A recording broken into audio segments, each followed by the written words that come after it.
may yahdihillahu fala mudilla lahu wa may yudlil fala hadiya lahu.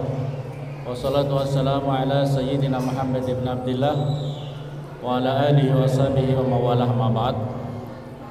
Al-mukarramun, para alim, para ulama, para kiai, para sepuh, wabil khusus kepada Al-Habib Salim Al-Hamid yang sangat saya hormati, Habib Abu Bakar Al-Hamid yang sangat saya hormati, Ketua MUI Kabupaten Jayapura yang sangat saya hormati, Ketua PCNU Kabupaten Jayapura, Ketua Takmir Masjid Darul Mukminin yang sangat saya hormati, Bapak Ustadz Haji Suyonoto yang sangat saya hormati, Bapak dan ketua-ketua Masjid Salim, ya, ketua-ketua Masjid Salim gabungan yang berkenan hadir di masjid ini yang sangat saya hormati, hadirin hadirat yang dimuliakan oleh Allah Subhanahu wa taala. Pertama-tama marilah kita panjatkan puja dan puji syukur kehadirat Allah Subhanahu wa taala atas segala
ilmu dan hikmah.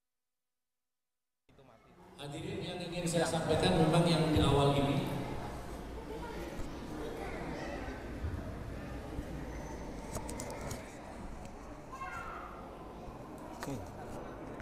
kasih mati.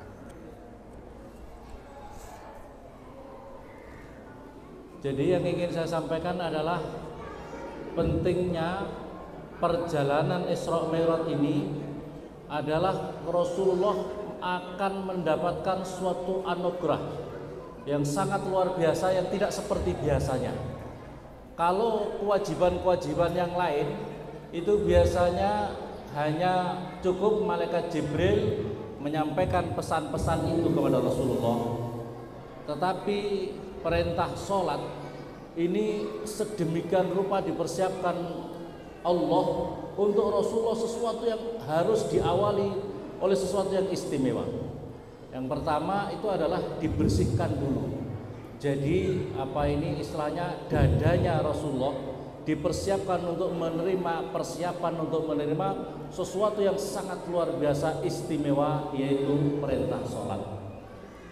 Dan seharusnya lah buat kita semua hadirin wal hadirat yang dimuliakan oleh Allah, kalau kita ingin betul-betul sholat ini betul-betul akan dijadikan tiang agama buat kita, akan benar-benar dijadikan asbab mi'raj kita kepada Allah Subhanahu wa taala, maka yang harus kita perlu persiapkan adalah memang mensucikan dada kita ini dari berbagai kotoran-kotoran, ya, dari berbagai kotoran-kotoran, atau yang disebut dengan kita perlu takhalli, kita perlu mensunyikan dulu dada kita ini daripada kotoran-kotoran atau sifat-sifat akhlak yang tercela.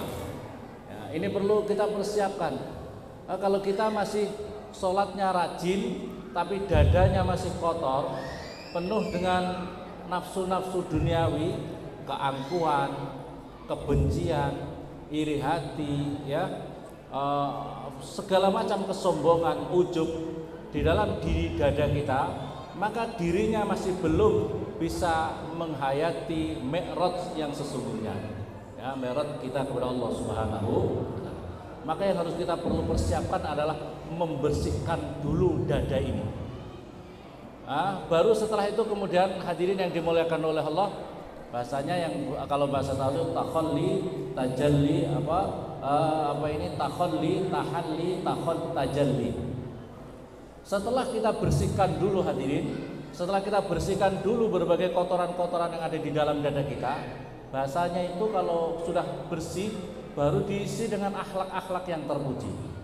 Kalau sudah bersih itu dada ini hadirin dipenuhi oleh berbagai macam pengaruh-pengaruh negatif. Atau kalau di dalam hadis Nabi qala sallallahu alaihi wasallam, inna fi jasad ibnu adam mudghah idza salahat salahal asairul jasadi kull wa idza fasadat fasadal sairul jasadi jasad ala wa hiya alqalb. Sesungguhnya di dalam dada manusia itu segumpal darah. Jika segumpal darah itu baik, maka seluruh anggota tubuhnya baik. Kalau segumpal darah itu jelek, maka seluruh anggota tubuh kita menjadi jelek. Dan inilah kata Imam Ghazali yang disebut faqad tabayyana bihadzal hadis annal asla adalah annal asla al-qalbu, annal asla sesungguhnya yang paling dasar hakikat seseorang bisa mendapatkan kemuliaan yang sesungguhnya adalah al-qalbu wa huwa al-muta'. Hati inilah yang ditaati oleh seluruh anggota badan kita. Ibaratnya rajanya, tuannya itu adalah hati. Wal baqiyatu ra'yatu, dan seluruh anggota tubuh yang lain itu rakyatnya. Hati itu adalah rajanya, seluruh anggota tubuh yang lain itu rakyatnya. Kalau hatinya baik, matanya baik. Kalau hatinya baik, mulutnya menjadi baik. Kalau hatinya baik, tangannya menjadi baik. Ngetik sesuatu tidak menimbulkan pro kontra di tengah masyarakat, ya. Hatinya kalau baik itu tidak gampang menebarkan hoax, menebarkan fitnah, menebarkan caci maki, kebencian, kedengkian, asal hatinya dulu baik. Maka ini yang perlu dipersiapkan hadirin yang dimuliakan oleh Allah Subhanahu wa Ta'ala. Oleh karena itu Imam Ghazali di dalam hal ini, Imam Ghazali menjelaskan kepada kita bahwa nafsu-nafsu manusia itu, nafsu manusia, untuk kita mengenal nafsu kita ini, yang pertama adalah ada nafsu ammarah. Pertama, manusia itu ada nafsu ammarah, dan di dalam ilmu tasawuf ini yang perlu harus kita kendalikan sedemikian rupa. Manusia tidak akan, memang semua manusia itu diberikan nafsu-nafsu ini, tapi bagaimana kita mampu mengendalikan, bagaimana kita bisa membersihkan rohaniah kita ini. Pertama, nafsu ammarah. Nafsu ammarah itu cenderung ngajak kita kepada kemaksiatan terus, ngajak perang terus, ngajak berantem terus, ngajak iri hati terus. Katanya beliau, Pak Ketua MUI, sini ini sudah pokoknya untuk kegiatan-kegiatan keagamaan semuanya sudah beres, aman untuk menggerakkan. Cuma satu saja permasalahannya, untuk mengkompakkan saja hati itu. Memang hadirin yang dimuliakan oleh Allah, setan itu salah satu yang paling dibenci oleh keturunan anak Adam itu kalau kompak dalam kebaikan. Dan setan itu selalu berupaya untuk menebarkan cara bagaimana di antara manusia itu terjadi perselisihan terus menerus, perselisihan terus menerus. Ini tugasnya iblis. Kalau kita terjebak di dalam hal ini, berarti kita ini sedang terkena virusnya setan. Hadirin wal hadirat yang dimuliakan oleh Allah Subhanahu wa Ta'ala. Yang kedua disebut dengan nafsu lawamah. Kata Imam Ghazali dalam Ihya-nya itu nafsu lawamah. Nafsu lawamah itu sesungguhnya di dalam dirinya itu ada keinginan yang kuat untuk selalu tidak suka kepada kemaksiatan, tidak suka terhadap kemungkaran. Tetapi dirinya belum istiqomah. Walaupun dia benci, wah pacaran itu sesungguhnya tidak boleh, tapi kadang-kadang juga pacaran. Pokoknya boleh lihat perempuan cantik tidak boleh, tapi kadang-kadang ngelirik. Betul. Yang begini ini tidak istiqomah. Korupsi itu tidak boleh. Ya kalau dia tidak punya kesempatan. Kalau punya kesempatan, Nah, ini masalahnya dia belum istiqomah. Tapi kalau melihat kemungkaran dia tuh tidak suka. Tapi dia masih kadang-kadang juga terjebak dalam kemaksiatan. Ini namanya nafsu lawamah. Ya, nafsu lawamah. Di dalam Al-Quran juga diterangkan apa itu tentang nafsu lawamah ini. La uqsimu bin nafsil lawamah. Yang berikutnya lagi adalah yang berikutnya lagi kata Imam Ghazali adalah yang disebut dengan nafsu mutmainnah. Nah, ini hadirin yang dimuliakan oleh Allah Subhanahu wa taala. Nafsu mutmainnah ini adalah nafsu yang sudah mempunyai ketenangan jiwanya, punya tenangan kejiwanya dalam melakukan kebaikan-kebaikan terus-menerus. Dirinya kalau yang sudah tingkatan nafsu mutmainnah ini sudah tidak terlalu peduli, dibenci tidak apa-apa, ya dibenci tidak apa-apa, diancam sampai mati pun tidak apa-apa. Terus kemudian disenangi biasa-biasa saja, orang benci biasa-biasa saja. Kata Gus Dur itu, kalau ada seorang dai dicaci maki orang, terus emosi, itu namanya dai amatir, masih amatiran. Dikritik dalam dibenci gitu aja amatiran. Wah, ada ustadz biasanya rajin sholat, gara-gara dikritik sama orang akhirnya tidak sholat jamaah. Amatiran itu namanya. Kata-kata Gus Dur ya, kata Gus. Tapi ya itulah, kalau sudah jiwanya mutmainnah itu sudah santai saja. Yang penting terus saja istiqomah dalam kebaikan, hatta sampai kalaupun dirinya harus menghadapi kematian. Maka oleh karena itu ketika Rasulullah SAW, nah ini kita tidak terlalu banyak tentang cerita Isra Mi'raj. Rasulullah ketika dalam perjalanan itu kan Jibril, masya Allah, ini ada bau yang sangat harum semerbak ini. Apa ini Jibril? Kata malaikat Jibril, inilah umat terdahulu zamannya Fir'aun, namanya Siti Masitoh. Siti Masitoh ini pembantunya Fir'aun, tetapi dirinya itu istiqomah menjaga akidahnya. Sama Fir'aun, kalau kamu tidak mau beriman kepadaku, kalau kamu tidak mau murtad dari agamamu dan mengikuti agama saya, kata Fir'aun, maka akan kau bunuh semua keluargamu. Mau apa tidak? Tidak mau. Milih mati? Tidak apa-apa. Akhirnya sama Fir'aun ini, coba bayangkan hadirin dimuliakan oleh Allah, iman kita ini bisa tidak setingkat Siti Masitoh ini. Suami dulu dikasih godokan yang sangat besar. Prajurit, lemparkan dia, tetap asyhadu an la ilaha tetap la ilaha Terus akhirnya anaknya wakil 3 atau 4 ya, lempar mati di depan matanya hadirin, di depan matanya Siti Masitoh. Tetap saja dia tidak mau menjual akidahnya. Anak berikutnya 2, anak ketiga, anak yang masih disusui, lepaskan. Mau dia gimana ini? Siti Masitoh agak sedikit, ya Allah, anakku yang terakhir ini gimana ini? Mau kecil, mau dilemparkan, gimana ini? Anaknya mengatakan, tidak apa-apa ibu, di depan ada jalan surga, di depan ada sesuatu yang lebih kita berbahagia. Akhirnya Siti Masitoh dengan anaknya masuk di dalam kubangan itu. Bayangkan, suaminya, anaknya dan dirinya masuk. Demi apa? Akidahnya tadi. Demi akidahnya itu loh. Demi akidah, walaupun mati tetap saja dia. Maka Rasulullah dalam perjalanan Isra-nya itu bau harum luar biasa. Maka itulah kuburannya Masitoh dan keluarganya.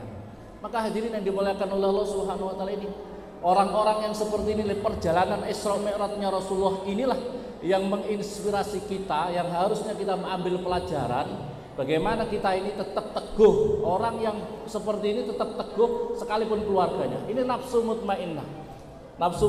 Oleh karena hadirin yang dimuliakan oleh Allah Subhanahu wa taala, di antara ceritakan sangat banyak perjalanan Isra Mi'raj.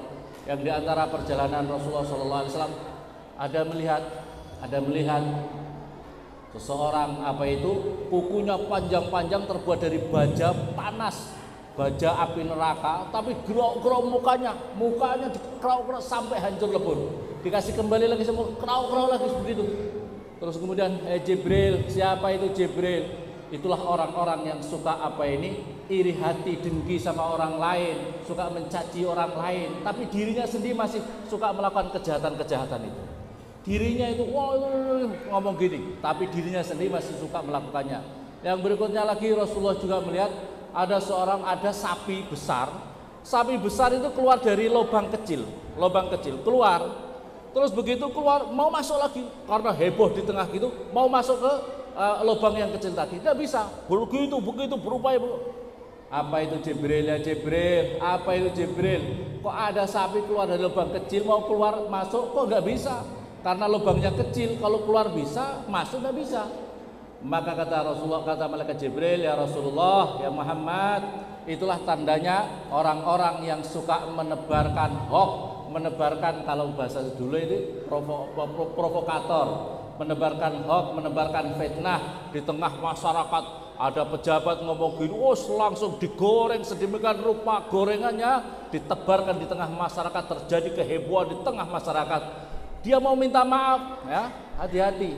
Al-Habib Umar Al-Hafidh itu menceritakan begini, dosanya orang menebarkan hoax itu betapa besarnya, beratnya. Karena kalau dia sekarang ini hoax, zaman dahulu mungkin lewatnya mulut, nah sekarang lewatnya HP. HP itu kan tidak bisa bohong, seluruh dunia bisa mengakses.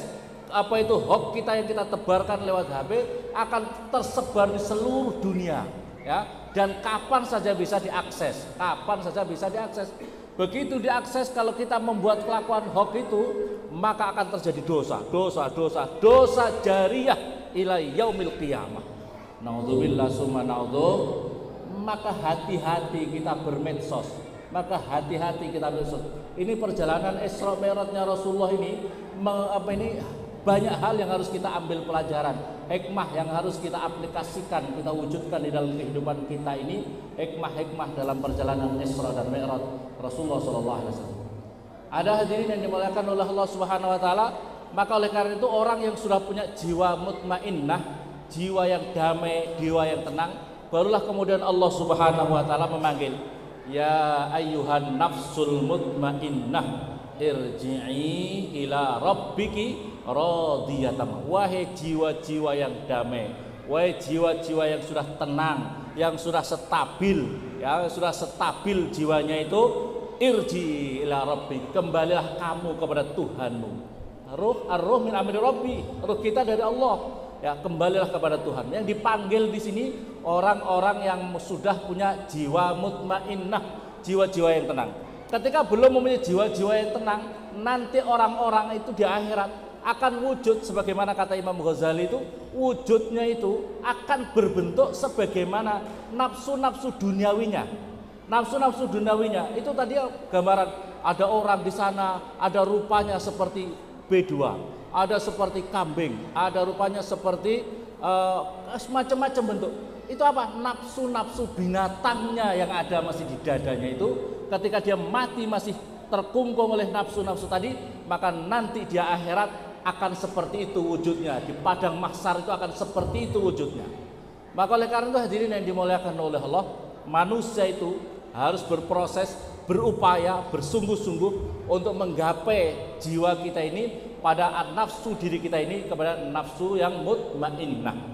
Nafsu yang mutmainnah ini hadirin yang dimuliakan oleh Allah, pentingnya perlu punya guru, sanad zikir yang ada guru, yang ada mursyidnya, seperti umpamanya di sini siapa yang mengamalkan amal seperti siapa?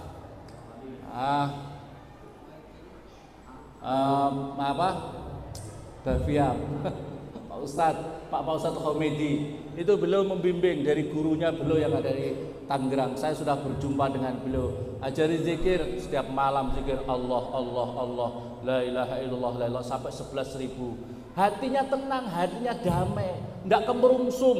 Kalau orang tidak pernah zikir, tidak ada gurunya, kemerungsung hati ini, kemerungsung hatinya. Pentingnya orang-orang punya guru. Ojo guru-guru sing tidak punya sanad, punya guru yang punya sanad. Seperti kalau Syekhina Maimun Zubair punya gurunya macam-macam. Apa diantaranya salah satu zikirnya Kiai saya Maimun itu adalah zikir la ilaha illallah, talqin zikir setiap pagi setiap subuh baca 313 kali la ilaha illallah, la ilaha illallah, la ilaha. Kalau mau mengamalkan itu amalannya Syekhina Maimun Zubair. Syekhina Maimun Zubair itu semua dengan santri yang diamalkan adalah zikir la ilaha illallah 300. Karena apa? Hati kita itu bisa berkarat. Kata Rasulullah, bagaimana majalu'a? Apa cara untuk membersihkan hati kita? Caranya zikrullah, zikir kepada Allah, ya. Caranya berzikir kepada Allah, caranya ingat mati, caranya membaca Al-Qur'an yang ada gurunya. Saya ingin menekankan, punya guru. Tidak boleh guru kamu siapa? Google. Oh, berarti Al-Fatihah ila guru saya Google Al-Fatihah. Kacau begini nih. Harus punya guru. Hadirin yang dimuliakan oleh Allah Subhanahu wa taala.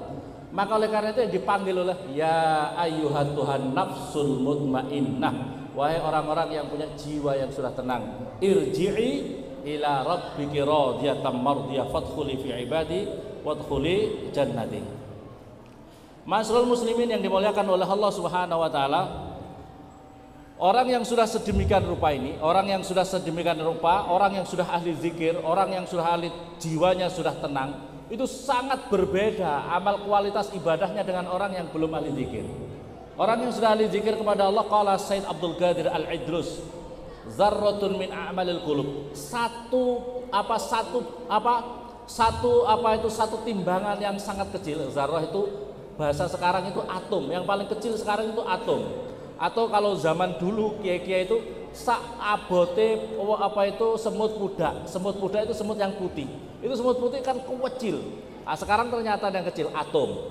Satu atom yang sangat kecil itu dari amalnya orang-orang ahli hati, hatinya yang sudah damai, hatinya yang sudah tenang, khairun min amsalil jibal min a'wal jawarih, itu lebih baik daripada amalnya anggota tubuh walaupun nilainya sebesar banyak gunung. Siklop itu besarnya kayak apa beratnya? Banyak gunung kayak siklop dibandingkan amalnya satu orang yang satu zarrah, yang satu atom, tapi itu keluar daripada hati yang murni, hati yang suci, hati yang sudah jiwa mutmainnah, maka itu lebih baik dibandingkan amal yang kemerungsung tidak karu-karuan banyaknya tadi. Maka oleh karena itu pentingnya hadirin yang dimuliakan, pentingnya hati kita ini perlu dikembalikan kepada kesucian kita. Waqala Said Abdurrahman As-Saqab, auqiyatun min a'malil batin. Satu auqiyah itu satu timbangan auqiyah itu daripada amalnya batin yang dipenuhi dengan nafsu mutmainnah itu lebih baik daripada mingkin torin ma'al mudharir. Dari sebesar apapun juga daripada amal-amal zahiriyah kita, amal-amal zahiriyah kita. Maka ini pentingnya ilmu batin ini, ilmu apa yang menjaga kebatin kita, rohani kita ini. Waqala seperti amal-amal batin yang disebut di situ apa? Seperti jiwa sabar, jiwa zuhud, jiwa tawakal kepada Allah, jiwa mencintai berjumpa dengan Allah Subhanahu wa taala. Sebagaimana yang kita lihat yaitu tadi kisah Siti Masyidah yang dalam perjalanan Isra-nya Rasulullah dinampakkan baunya harum luar biasa, baunya sangat harum. Maka oleh karena itu hadirin seperti ini mohon maaf ini betul-betul diceritakan. Saya ini mengantarkan Habib Umar Mutahar. Saya ini mengantarkan Habib Umar Mutahar sampai di Raja Ampat. Begitu datang di suatu daerah, kayaknya di sini ada makamnya wali. Betul ini, saya dan beliau tidak pernah datang di tempat itu, di kawasan itu Raja Ampat sebelumnya itu sebelum Raja Ampat itu baru kemudian naik. Kayaknya di sini ada bau harum ini. Kayaknya ada makamnya wali. Terus tanya-tanya, ternyata ada penyebar Islam di situ. Maka kami ziarah sama-sama di makam di situ. Orang-orang yang luar biasa seperti itu sudah nampak. Di kawasan itu ada makamnya wali itu sudah nampak. Harumnya itu sudah nampak. Gus Dur yang begitu masyhur diceritakan lewat di satu tempat kayaknya ada makamnya wali, datang. Ternyata di situ ada makamnya harumnya itu kelihatan. Rasulullah juga dinampakkan, siapa yang harum ini? Siti Masyidah. Maka oleh karena itu siapa bisa harum seperti itu? Hatinya yang bersih hadirin, hatinya yang bersih, hatinya yang suci, hatinya jangan dikotori oleh nafsu-nafsu. Jangan dikotori oleh nafsu-nafsu angkara murka, kedengkian, kesombongan, keangkuhan, pokoknya ya. Dan itulah yang terjadi kepada iblis. Iblis itu sesungguhnya permasalahannya itu iblis itu bukan masalah ngalimnya. Kalau ngalim, iblis itu paling ngalim. Masalahnya apa? Akhlaknya. Masalahnya yang menjerumuskan iblis dilaknat beserta seluruh keturunannya bukan masalah ngalimnya, akhlaknya. Akhlaknya kepada guru gimana? Akhlaknya sama orang tua bagaimana? Akhlaknya kamu jelek, kiamat sampai ila yaumil kiamah kalau tidak tobat. Gimana mau betul? Akhlaknya. Jangan sampai kita itu terlaknat gara-gara akhlak kita. Naudzubillah summa naudzubillah. Di dalam juga diterangkan as-sabiruna ajrohum bighairi hisab. Orang-orang yang mempunyai jiwa sabar, pahalanya itu tanpa hisab, Wa qala Nabi sallallahu alaihi wasallam, raq'atani min 'arifin billah. 2 rakaat dengan apa itu? Kualitasnya orang-orang yang ahli makrifat kepada Allah Subhanahu wa taala, afdol, lebih utama min alfi raq'atin, dari 1000 rakaat daripada yang dilakukan oleh orang-orang yang bodoh.